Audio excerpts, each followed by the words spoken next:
O que eu vou fazer aqui é um desenho animado de provocação sobre como é que eu acho que o mundo devia funcionar, e eu não vou dizer sobre o que é que eu vou falar.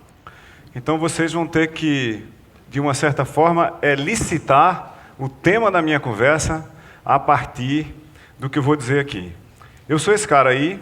Se vocês quiserem comprar o domínio meira.com, está à venda. Ele é caro, claro, porque eu vou ter que trocar de nome, né? Não tem muita gente aí que tem o e-mail como nome. Bom, vamos embora. Vamos falar do tempo, que aqui para a gente é pouco e que é tríbio. Gilberto Freire dizia que a gente vive numa combinação de passado, presente e futuro o tempo todo. Não é? E que isso não é homogêneo para todas as pessoas. Você tem aqui os saudosistas, né? As pessoas que têm um grande branco nas suas vidas e que vivem majoritariamente no passado, querendo que as coisas, de uma forma ou de outra, não se acabem. Aqui você tem os sonhadores, que estão o tempo todo numa imaginação azul do futuro, sem conseguir realizar coisas. Essas pessoas são diferentes dos inovadores, não é? E você tem as pessoas que não têm nem passado e nem futuro e que vivem o tempo todo no presente, que são os sem futuro. Mas, independentemente de quem somos ou onde estamos, na realidade a gente vive numa combinação de passado e futuro num certo presente, não é?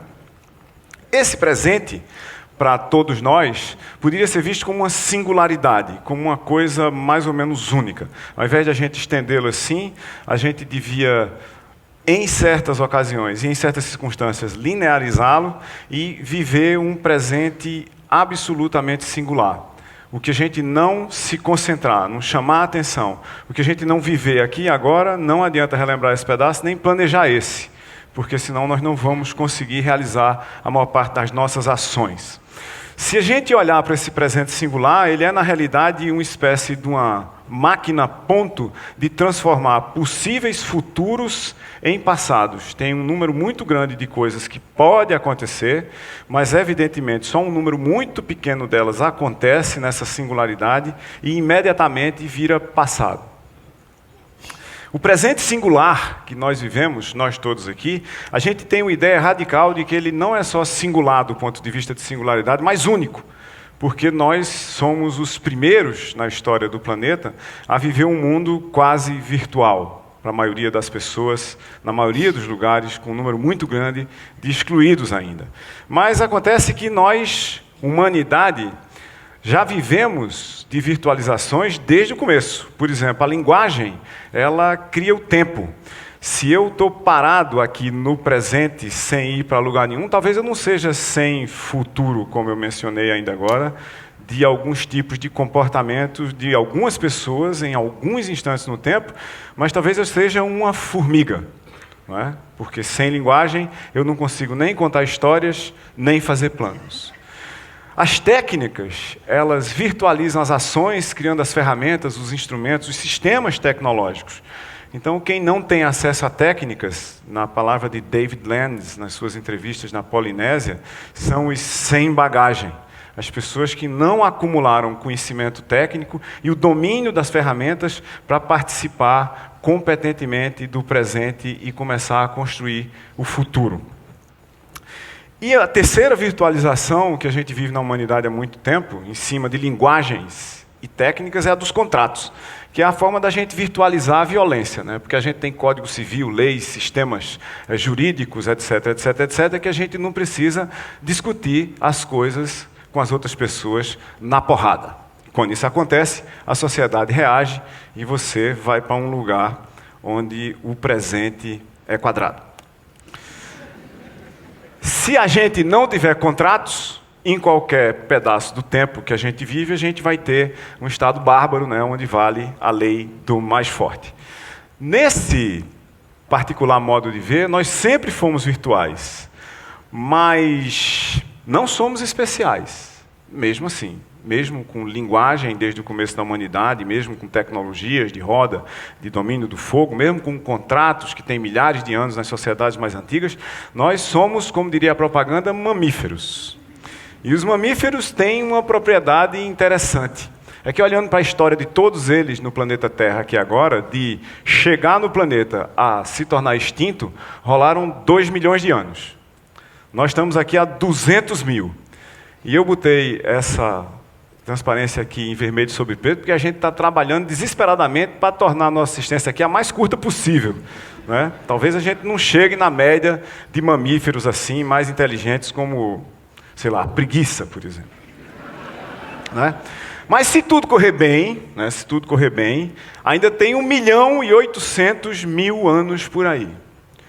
Logo, os últimos 5.000, que é aqueles para os quais a gente tem noções, apesar de rudimentares, de matemática, de lógica, de contratos, de técnicas, de ações, de linguagem, eles são um absoluto nada perante os próximos 1.800.000 anos.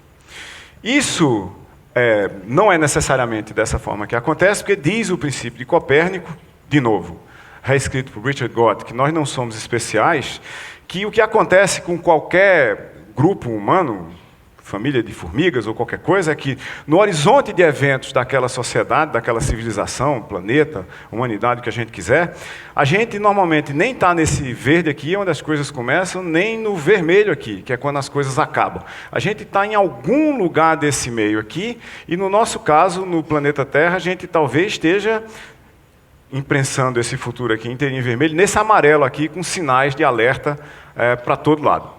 Não é? Significa que se a gente não cuidar direito desse amarelinho aqui, talvez a gente vá ter um vermelho bem rápido e aqueles 1.800.000 anos sejam só futuros irrealizáveis. O que a gente quer é levar aquele vermelho para lá, para a gente ter um bocado de cinza aqui, para a gente discutir os próximos 1 milhão de anos da nossa civilização. Isso implica que a gente tem que pensar séria e profundamente sobre sustentabilidade e sobre adaptabilidade. Como é que a gente se adapta a uma condição que, em boa parte, nós próprios criamos, aparentemente, com quase toda certeza, e que se a gente não se adaptar e não adaptar as nossas ferramentas, instrumentos à sociedade muito rapidamente, a gente vai ficar, literalmente, sem futuro. Ou pelo menos isso era o que dizia Darwin, em todos os contextos. Darwin dizia o seguinte, que se a gente está vivendo em rede, e uma rede é um conjunto de agentes independentes, em contexto, competindo e cooperando para sobreviver, aqueles que não se adaptarem muito rapidamente às demandas do novo contexto serão extintos, ou pelo menos regredirão na cadeia de valor da humanidade ao nosso redor. E quando a gente fala em rede e fala em humanidade, a gente está falando nas infraestruturas em rede que, de novo, não são novas. Nós estamos construindo há milhares de anos. As infraestruturas de movimento, as trilhas nas florestas, as estradas rumanas. As infraestruturas de acolhimento, as primeiras casas, os primeiros salões para produzir coisas, as primeiras fábricas, as primeiras estruturas físicas, fixas que a gente construiu para botar gente, animais e coisas dentro. As infraestruturas de suporte, como água, esgoto, mais recentemente de energia, aqui em preto e vermelho, porque vocês sabem exatamente por quê também. Não é? E, mais recentemente, na história do planeta, a infraestrutura de informação como a gente a presencia, como a gente a vive hoje. Essa infraestrutura de informação, ela depende de 3 coisas, que normalmente a gente não menciona por achá-las muito complexas. Primeiro, a capacidade de computar coisas usando sistemas digitais, sistemas binários, baseados em 0 e 1, e fazer isso muito rapidamente. A segunda é de transferir informação digital muito rapidamente de um lugar para outro. A terceira, a capacidade de controlar. Esses são os 3 Cs de comunicação, computação e controle, que criam o que a gente podia chamar de informática, mas se a gente exagerar um pouquinho e comparar com eletricidade, eu acho que cria uma coisa chamada informaticidade, que é informática tão simples quanto eletricidade, que a gente usa apenas botando uma tomada na parede ou clicando no interruptor, e as coisas acontecem quando não há um apagão. Essa história de informaticidade, que é talvez a plataforma mais distribuída, mais ampla, mais radicalmente universal que nós estamos criando neste século, na maioria dos lugares do interior e da periferia do Brasil, informática está chegando mais rápido do que esgoto e o tratamento dele, para a gente ter uma ideia aqui. A introdução dessa plataforma de informaticidade, ela vem se acelerando na sociedade. Entre 1965 e 2005, a capacidade computacional de comunicação e controle pelo mesmo preço foi multiplicada por um fator de 1 bilhão.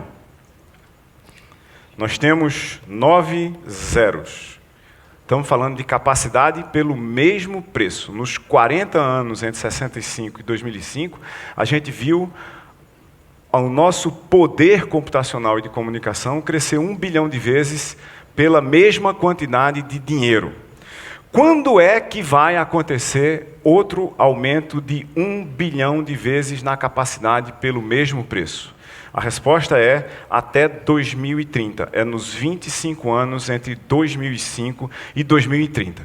Então, a primeira boa e má notícia dessa conversa é o seguinte: quem acha que já viu tudo, não perde por esperar. Né? Sério isso aqui? Sério, muito sério. Letras pretas em cima do banco. E daí? O que ele vai fazer com isso, né?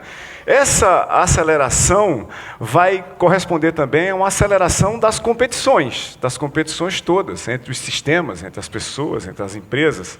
Mas também vai acontecer uma aceleração das possibilidades de cooperação. Eu posso cooperar muito mais, eu posso fazer muito mais coisa com muita gente dentro de um contexto de abundância de informação e conhecimento, onde a gente muda integralmente qual era o lema, por exemplo, de educar. Se no passado eu tinha que decorar coisas, agora eu tenho que aprender processos, métodos e estruturas no nível meta, acima do conteúdo, para que eu elicite, elabore, capture e gere conhecimento novo, realizando processos de cooperação com os sistemas, com as pessoas, com as redes ao meu redor. Na minha interpretação particular, isso cria um número de oportunidades de educação absolutamente fantástico, gigantesco, quase que indescritível perante dados e fatos, como mesmo no Brasil, e vocês já devem ter visto esses dados aqui várias vezes, em outros lugares também, a gente tem centenas, ou na realidade centenas é exagero, 120 a 130 mil LAN houses e 150 milhões de telefones celulares hoje. Isso é um meio de inclusão digital, de conexão de todo mundo, numa web, no caso da maior parte dos telefones celulares, numa web de uma certa segunda classe, mas brevemente na mesma web onde está todo mundo que está nessa sala aqui. Esse processo de educação, ele tem que ser transformado radicalmente num processo de aprendizado. Não sei quantas horas dos seus cursos de graduação vocês dormiram na sala de aula, mas eu contabilizei as minhas. Eu dormi 75% da minha graduação, o que me deu 2 hérnias de disco, como resultado. E ainda assim eu passei e estou aqui. Quer dizer, dormir em sala de aula não faz a menor diferença. Esse processo que é daqui para lá, né, ele tem que ser transformado num processo comunitário de aprendizado contínuo dentro de um contexto que é de competição. Competir e cooperar ao mesmo tempo, usando intensivamente as ferramentas que são os lápis de hoje, como esse que escreve e apaga que a gente está vendo aqui. Esse processo de mudança do sistema educacional vai nos levar a um sistema que Gibbons chama do modo 1, que está concentrado em estrutura, na montagem de cabeça de pessoas, né, de mecanismos claros de montar com grades curriculares e conteúdos padrão a cabeça das pessoas, e restrições do tipo: todo mundo não pode fazer isso, não pode fazer aquilo, não pode fazer aquilo outro, e para fazer aquelas outras coisas ali tem que pedir licença, não é? A gente tem que sair desse mecanismo de estruturas, montagens, restrições e medidas para um mecanismo que é cada vez mais conjuntural e de articulação mútua para resolver problemas, para sair de estrutura para substância. Essa mudança do mecanismo 1, né, baseado em estruturas educacionais, vou lhe ensinar tudo, just in case, só para se você precisar, não é? Ela tem que ser trocada radicalmente e urgentemente em todos os níveis do sistema educacional por um mecanismo de conjuntura, onde eu aprendo just in time, quando eu preciso, se eu precisar.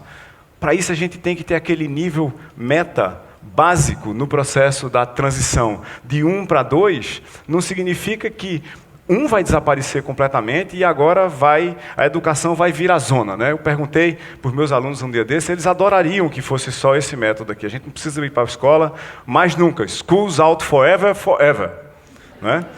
A gente vai ter, eu acho, uma combinação de estabelecer processos e métodos. No nível 1, esse é o processo básico de comunicação e disseminação, e a gente vai ter um nível 2 muito mais intenso de conectividade e interação, mas numa convivência tal que esse cara se torna muito mais importante do que o discurso daqui para aí. A reflexão coletiva dessa sala, e quebrando as paredes dela, fora dessa sala, na rede, fora do tempo, deslocalizando e desincronizando a geografia do conhecimento e das ações humanas, é onde eu acho que a gente vai viver no futuro próximo. Esse modo é um modo de rede, claro, só estamos dizendo ele de novo. Mas é também um modo de periferia, onde o centro perde poder sistemática e irreversivelmente à medida que a abundância de conexões, de oportunidades de aprendizado se espalham pela rede. É quando a gente tem muito mais do que questões, problemas reais. É quando a gente tem oportunidades de criar conexões para interagir e criar conhecimento novo num processo que é essencialmente inovador, que é um processo que eu não sei como fazer, é um processo de aprendizado baseado em execução imperfeita do desconhecido. Eu não tenho métodos para tudo. E eu não tenho que ter métodos para tudo, porque eu nunca mais terei métodos para tudo. Aliás, nós nunca tivemos métodos para tudo. E muitos poucos dos métodos eram bons e suficientes para as coisas às quais eles se propunham. Execução imperfeita do desconhecido significa o mundo em modo beta, para sempre. Não vamos voltar nunca mais para a ideia geral de perfeição que a gente talvez tenha tido durante uma certa época da história da humanidade. Como é que isso vai acontecer? Colaborando. Para colaborar, a gente precisa o quê? A gente precisa saber algumas coisas básicas, nossos conceitos. A gente precisa saber executar algumas outras coisas, dependentes desses conceitos. A gente precisa ter conexões com as pessoas, com as instituições, com os sistemas. E a gente precisa ter curiosidade e confiança com o mundo lá fora. Fazer uma parceria cognitiva, fazer uma parceria de resultados de negócio com quem está lá e está nos vendo com os mesmos olhos de colaboração. Esse é o mote essencial e central das redes sociais, que é onde a gente, na minha opinião, vai viver para sempre. Por quê? Porque a gente sempre viveu assim. No fundo, nós, humanos, gregários, colaborativos, conectados, sempre fomos redes sociais toda a nossa vida. O que mudou é que agora a gente tem, para cada vez mais gente, e em breve para todo mundo, suporte virtual. Obrigado, boa tarde.